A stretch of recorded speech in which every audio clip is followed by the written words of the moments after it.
What's up, 10C? I hope you guys are all staying healthy out there. Please, if you haven't already done so, watch the video on factoring by decomposition. It's very important you understand factoring by decomposition prior to watching this video, because all of the questions that I'm looking at today can actually be factored by decomposition, except for I'm going to show you a few shortcuts. So let's go take a look at how I solve factoring questions. So when I run through a factoring question in my mind, I kind of go through it in a flowchart form. So I'll show you what I do, and then we'll look at some questions. The first thing you should do with every factoring question, regardless of what it looks like, how many terms it is you want to remove a greatest common factor if there is one. Then the next thing I'm going to do from there is say, well, how many terms is that polynomial? Is it 2 terms or is it 3 terms? If it's 2 terms, I can factor using difference of squares. And so difference of squares, what I do is I take the square root of each term and break it into the conjugates. Now, in order to apply difference of squares, we have to have 2 terms that are being subtracted. If I don't have 2 terms and I have 3 terms, then I can factor using one of the following strategies. And so the first one is if there is no leading coefficient, and by that I mean, does A on this trinomial up here equal 1? If A equals 1, what I can do is I look for 2 numbers that multiply to C and add to B. And those numbers actually go in as the constants in my binomial. And so, again, I'm going to kind of go through each of these shortcuts in a little bit greater fashion in a second. The other one is if I have a trinomial and there is an A value, there is a leading coefficient. Now, the only way I can factor those questions is by decomposition. And we already know the steps for doing that, which is look for 2 numbers that multiply to A times C and add to B, split the middle term into those 2 numbers, including your variable, put brackets around the first 2 terms, last 2 terms, remove a GCF from each bracket, then what's left in the brackets should be the same. So what I want to do is I have this question right here. So the question that it says factor. It says factor. And so it says factor 12x cubed minus x minus 15x to the power 4y squared. So if I'm following this flowchart, the very first thing I need to do is remove a greatest common factor. So removing a greatest common factor from here numerically between 12 and 15, the GCF there is going to be a 3. Between x cubed and x to the power of 4, I could remove 3 x's evenly from both of those terms. And from y and y squared, I can remove a single y evenly from both of those terms. So that becomes my GCF written out front. And then I need to write what's left after I've divided out the GCF. So 12 divided by 3 is 4, and x cubed y completely cancels out in that term. Now I do this term divided by my GCF, so 15 divided by 3 is a minus 5. X to the 4 divided by x3 is x and y. So now I've followed my greatest common factor. What I would do is say, okay, is there 2 terms or is there 3 terms? Well, I'm going to follow this over here to 2 terms. Now it says factor using difference of squares. What has to happen is in here needs to be perfect squares left for me to use this particular strategy. 4 is a perfect square, but 5xy, none of that is a perfect square. So this is factored as much as I can do, because really I've only factored it with a GCF. So let's look at something that actually applies one of these shortcuts. Okay, so again, there's my flowchart. Here's the question that I'm looking at.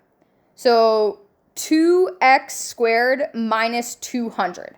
And again, every time I do this, I'm going to follow my flowchart. First thing I need to do is remove a greatest common factor if there is one. So between 2x squared and negative 200, is there a GCF? Yeah, I can actually remove a 2 out of each of those terms. So when I take a 2, I put that out front because I can't get rid of it because I need to preserve equality. And then I would take each term and divide it by 2. So 2x squared divided by 2 is x squared, and 200 divided by 2 is minus 100. Next thing, once I've removed my GCF, I ask myself, like, how many terms? Is there 2 terms or is there 3 terms? In this case, again, there's also 2 terms. So I have to use this difference of squares strategy. And so here is in a little bit more condensed, or a little bit more steps. So the question is, what was it? 2x squared minus 200. And the first step here is remove a GCF if there is any. We had already removed a 2, and we were left with x squared minus 100. Okay. Now it says determine if this polynomial meets the criteria for difference of squares. The criteria for difference of squares is two terms being subtracted, yeah, and yeah, both of which are perfect squares. Is x squared a perfect square? Could I square root that? Yeah. And is 100 a perfect square? Yeah. So I meet my criteria for difference of squares. So then what it says, then to factor, you want to create a polynomial in the form a plus b, a minus b. That's what we call conjugates. And so in order to do that, what I'm really going to do is just take the square root of each term. So if I square root x squared, what do I get? Sorry, I'm just going to rewrite 2x. So I'm looking to create two binomials here. So x squared, what's the square root of x squared? Well, x times x is x squared. So that's an x. I break that up as the first term in my binomial. Then what I do is I square root the second term. Well, what's the square root of 100? It's 10. So I split that up into 10 and 10. And we need these to be conjugates. So this would be one answer is positive and one answer is negative. And so that's my final answer in factored form, factoring via GCF.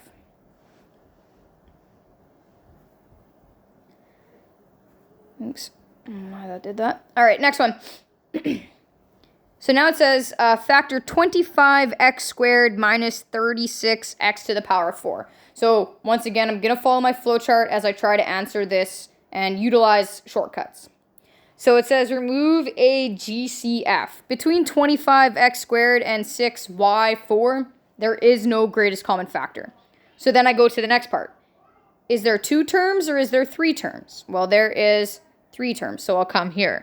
And then I want to know, does this meet my criteria for difference of squares? So I'll bring in my information here. So determine if the polynomial meets the criteria for the difference of squares. Two terms, yeah. Are they being subtracted? Yeah. Both of which are perfect squares. 25x squared is a perfect square, and so is 36x4. So it's good. So to factor this, all I need to do is take the square root of each term and break them up into conjugates. So the square root of 25x squared is 5x. Because that's first in this binomial, it's going to go first in my brackets. And then I would do the same thing for 36. So I don't want that.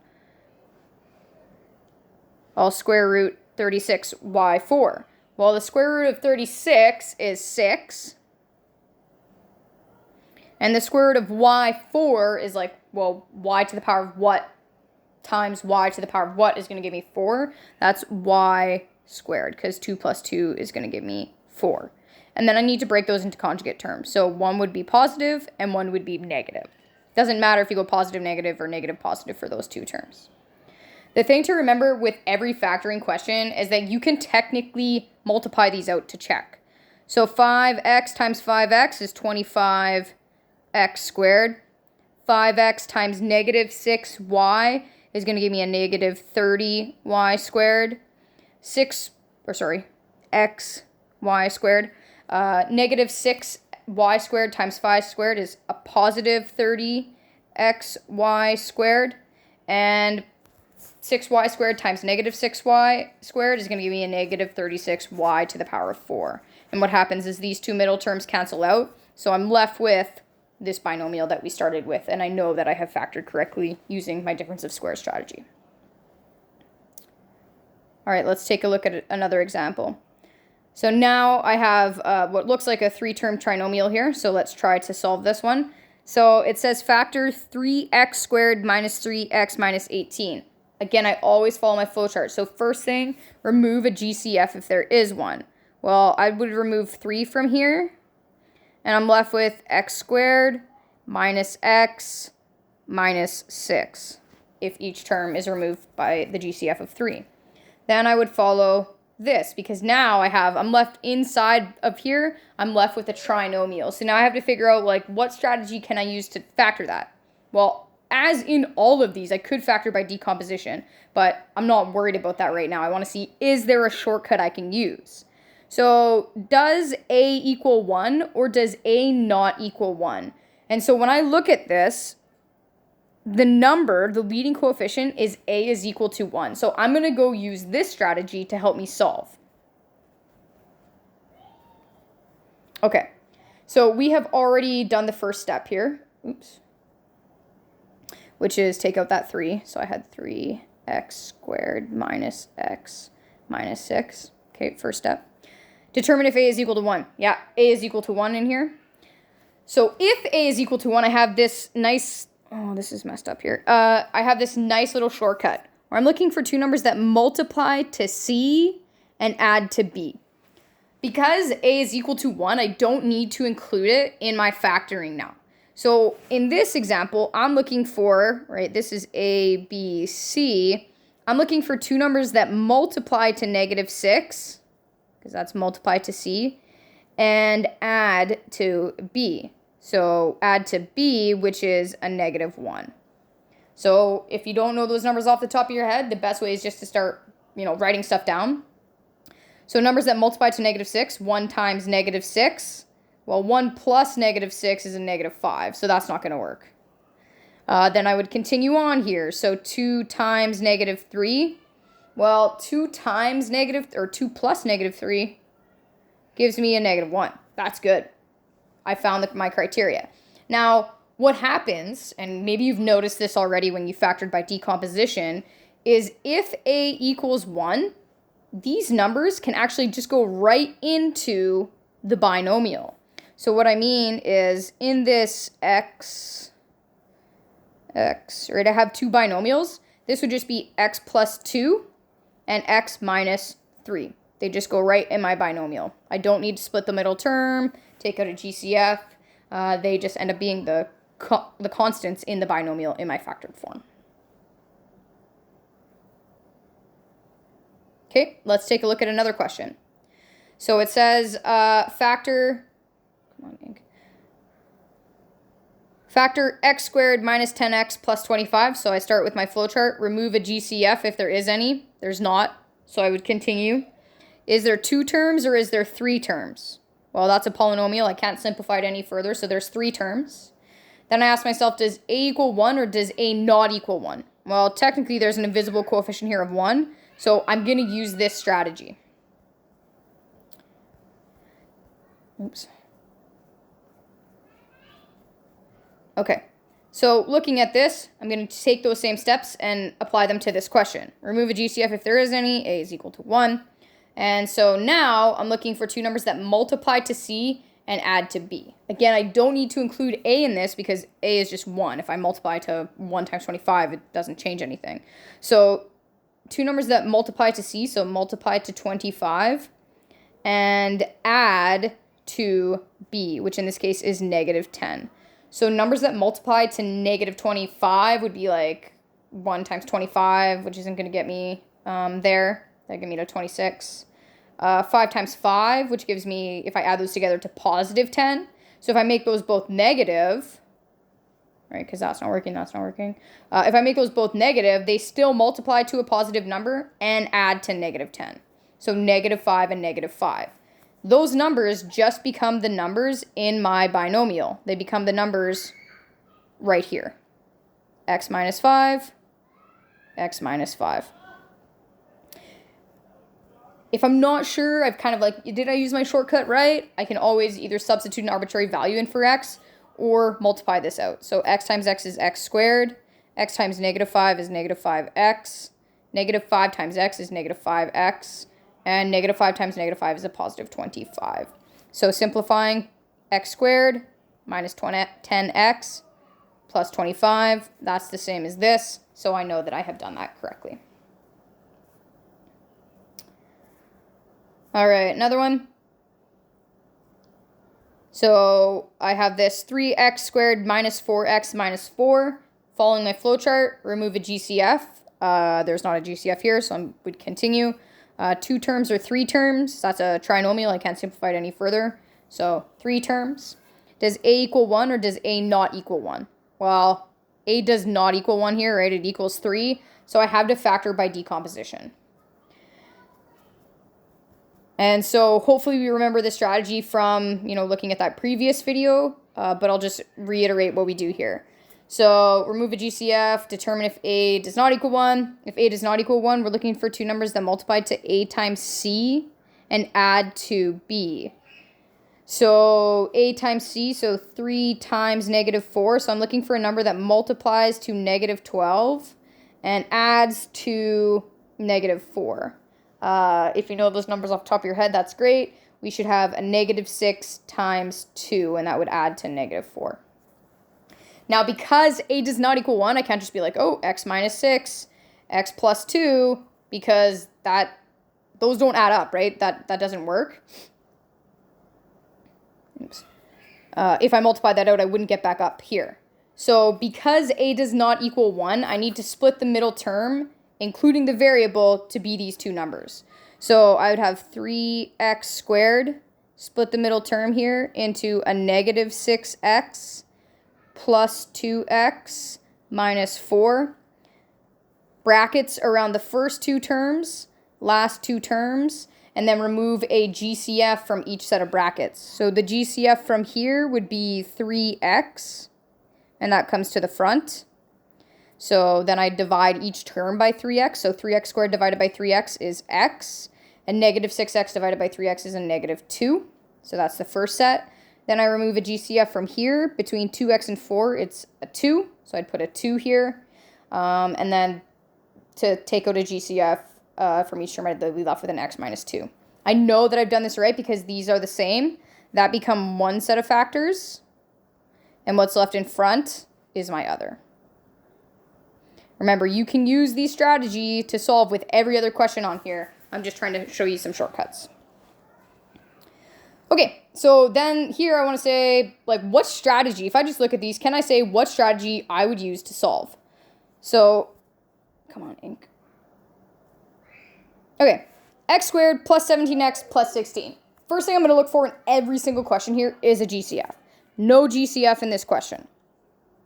So then, if I remember my flow chart, there's 3 terms. So I'm either saying, does A equal 1 or does A not equal 1? In this one, A equals 1.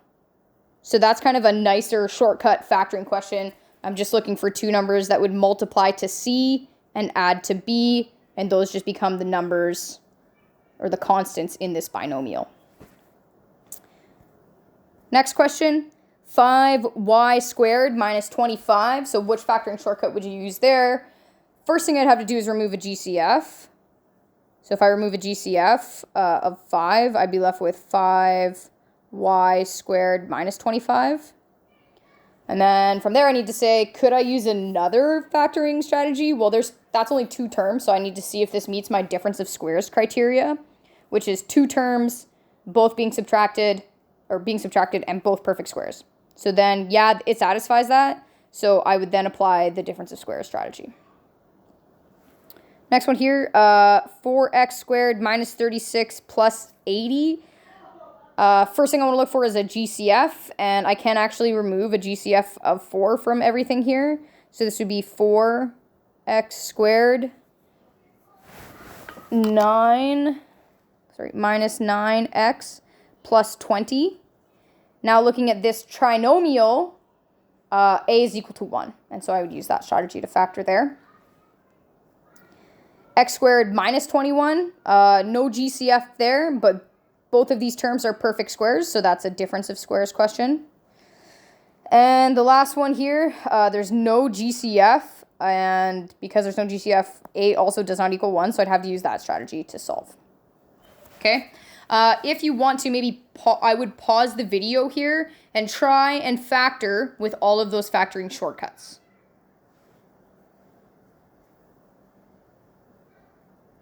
All right, so I told you to pause the video. We had already said, so I'm just going to solve these. Here I said, well, A is equal to 1, so I would use that strategy. So I'm looking for two numbers that multiply to C, so multiply to 16 and add to 17. Well, the only time we're going to get a number that adds to something higher than I had here is when it's 1 and the number itself. So 1 times 16 would add to 17. And those two numbers just become the numbers in my binomial. So x plus 1, x minus 16. Next question, we had already removed out of 5 as a GCF. So then I was left with 5 bracket y squared. Oops, that's not right. Minus 5. I think I didn't take out the 5 last time when I did this, which means this actually here can't be factored with a difference of squares because this is not a perfect square. This is, but this is not. So that would be in its most factored form.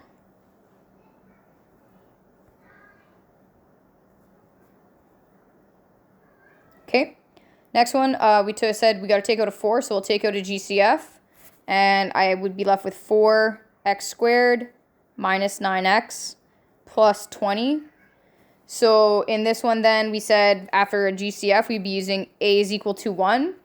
In that strategy, we're just looking for two numbers that multiply to C and add to B, and because a is equal to 1, those just become the numbers in as the constants in my binomial. So I'm looking for two numbers that multiply to 20 and add to 9. Add to a negative 9. Those numbers, if you know them off the top of your head, should be negative 4 times a negative 5. So x minus 4, x minus 5. And that would be this in factored form. Second question here, x squared minus 121. That is two terms, so that's going to be my difference of squares. And so to solve that, if you remember difference of squares, essentially you're just going to square root each term and split it up in your binomials as conjugates.